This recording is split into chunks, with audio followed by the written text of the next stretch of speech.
Utusan Quraisy terakhir yang menemui Abu Thalib. Rasulullah Shallallahu Alaihi Wasallam keluar dari tempat pemboikotan, lalu berbuat seperti biasanya. Sekalipun orang-orang Quraisy sudah tidak mengusik masalah pemboikotan, toh mereka masih tetap melancarkan tekanan terhadap orang-orang Muslim dan menghalangi orang dari jalan Allah.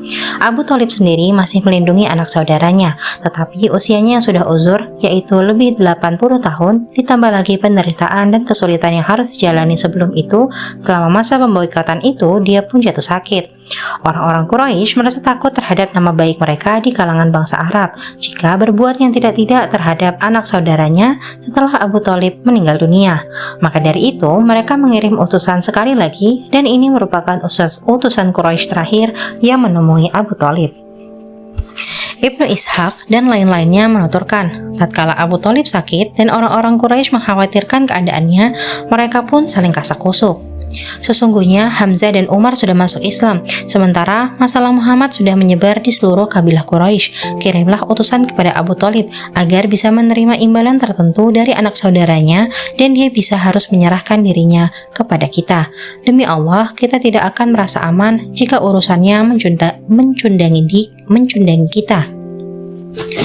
Dalam lafaz lain disebutkan, mereka berkata, "Kita khawatir orang tua ini meninggal, lalu bangsa Arab mencela kita karena kita berbuat sesuatu terhadap anak saudaranya," atau mereka akan berkata, "Orang-orang Quraisy sengaja menelantarkan Abu Thalib, dan setelah dia meninggal, mereka bisa berbuat semaunya terhadap anak saudaranya." Para utusan itu mendatangi tempat Abu Thalib dan berdialog dengannya. Mereka terdiri dari para pemuka kaumnya seperti Utbah bin Rabi'ah, Syaibah bin Rabi'ah, Abu Jahal bin Hisham, Umayyah bin Khalaf, Abu Sufyan bin Harb, dan masih banyak lainnya yang jumlahnya kira-kira 25 orang. "Wahai Abu Thalib, kami tahu kedudukanmu di tengah kami, dan engkau juga tahu mengapa kami datang kali ini. Keadaanmu membuat kami cemas. Engkau juga tahu apa yang terjadi di antara kami dan anak saudaramu. Panggillah dia, ambil apapun dari kami untuk diberikan kepadanya, dan engkau harus menyerahkan urusan dirinya kepada kami, agar dia berhenti mengganggu kami, dan kami bisa menghentikan tindakannya, membiarkan kami dan agama kami."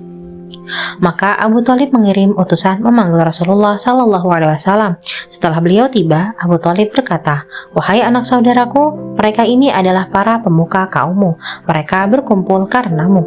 Mereka hendak memberi sesuatu kepadamu, dan mereka hendak mengambil yang lain darimu."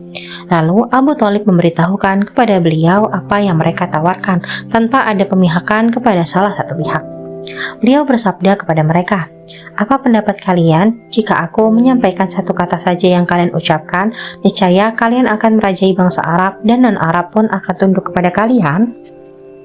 Dalam lafaz lain disebutkan, beliau bersabda kepada Abu Thalib, "Aku ingin agar mereka sudi mengucapkan satu kata saja, yang dengan kata-kata itu semua bangsa Arab akan tunduk kepada mereka, dan orang-orang non-Arab akan menyerahkan pajak kepada mereka."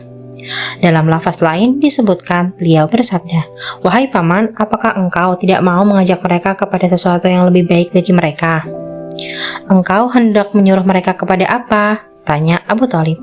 "Aku hendak mengajak mereka agar mengucapkan satu kata saja, dengan kata itu seluruh bangsa Arab akan tunduk kepada mereka, dan mereka bisa merajai orang-orang non-Arab."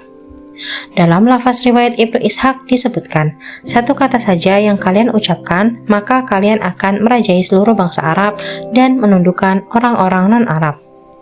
"Apa satu kata yang engkau maksudkan itu?" tanya Abu Jahal. "Demi kebapakmu, kami pun bisa memberikan kepadamu 10 kali lipatnya." Beliau bersabda, "Kalian harus mengucapkan La ilaha illallah dan meninggalkan apa yang kalian sembah selain dia."